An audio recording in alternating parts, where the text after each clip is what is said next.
Hi everyone, my name is Natalie. Today I thought that I would just sit down for a little bit and share what I am currently reading. So we have about 10 days left of November. Obviously Nonfiction November is still going on, and I thought that I would share the books that I am in the middle of, and hopefully a lot of these I will actually end up finishing before the end of the month. But yeah, I just wanted to have a little bit of a chat. Let's start talking about the ebook that I'm currently reading, which is Vesper Flights by Helen Macdonald. So I read H's for Hawk a few years ago. It was actually one of the first nature books that I read, and I did really like it, but I didn't love it. And I'm not sure if it was just the timing situation and I would feel differently about it now.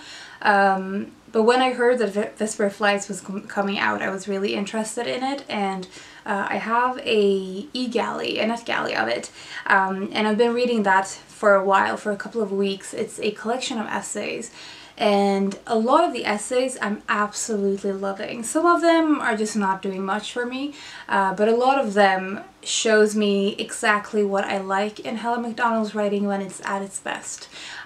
So I am definitely going to be buying myself a copy when I finish this one, but that is one that I think I will hopefully be able to finish by the end of the month. It came out in August, so I'm a little bit behind on that one. A book that I actually finished in the beginning of the week, I want to say, on Monday, and that I am now rereading is Patchwork, A Life Amongst Clothes by Claire Wilcox. Obviously this is another proof copy, and this is from Bloomsbury. This came out in, I want to say, the 15th or the 12th of November, so very recently. And I have also written a review of this one. I will link it below.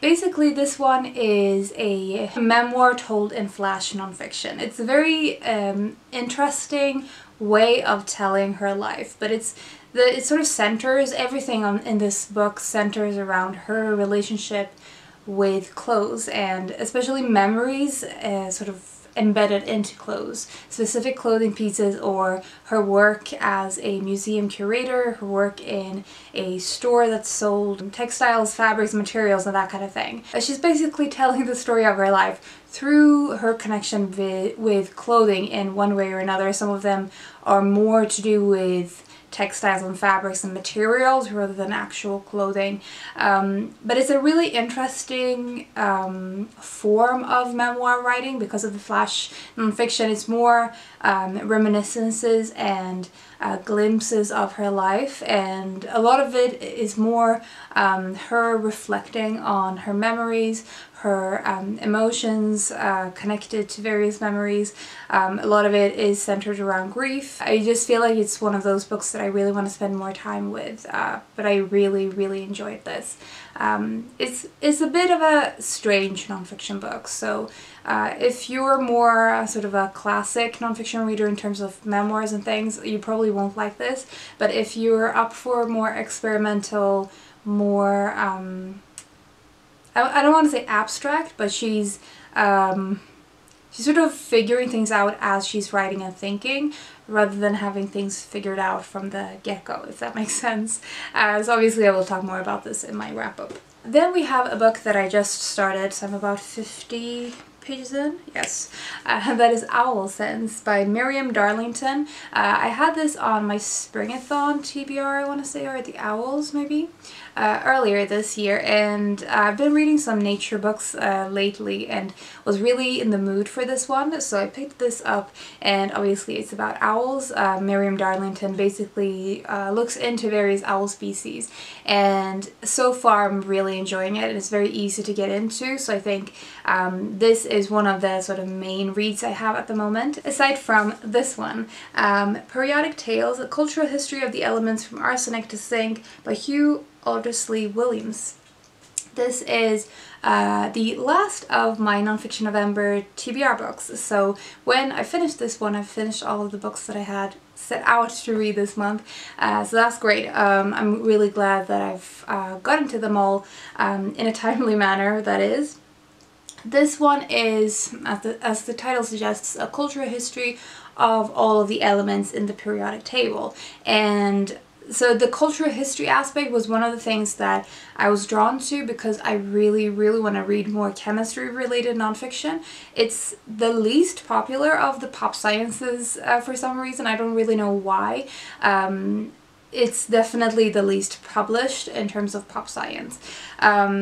But I definitely really want to get into reading more chemistry related things, and I thought a cultural history would probably be an easier entryway for me because cultural history is something that I read much more of and feel much more comfortable with.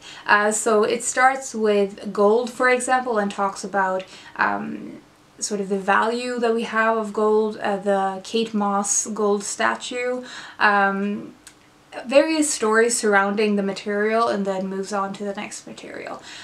So far it's really interesting and fun. These are the two sort of main books at the moment that I have, and the other ones I'm sort of reading in the middle of things and picking things up once in a while. A book that I'm definitely dipping in and out of, and that I probably will for a long time, is the Unabridged Journals of Sylvia Plath. I really wanted to read this for a while, since reading the Bell Jar and loving it, and then reading the Ariel poetry collection. I've been wanting to reread the Bell Jar as well, but I picked this up earlier this year and I have been meaning to read it ever since.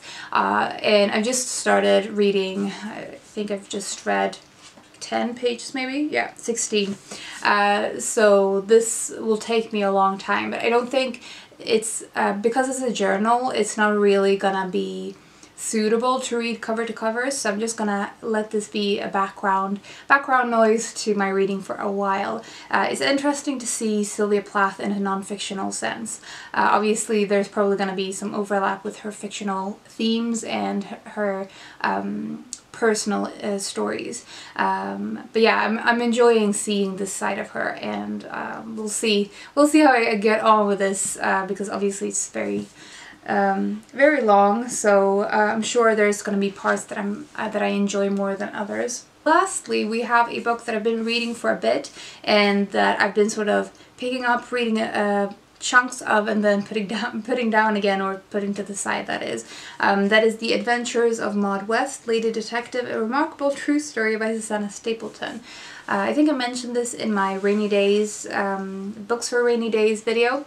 But this one is basically a true story of a lady detective working specifically in the 1930s and sometime before and after that as well. It's basically a biography of sorts of this woman, but also Stapleton's attempt at trying to figure out what parts of her life was true or not, what parts of her stories were true or not. It's a really fun nonfiction book, especially if you are a fan of the golden age of crime and mysteries. It's got all of those vibes to it, obviously, because of the time, historical context of Maud West's story. So I think I am now, yeah, at the halfway point.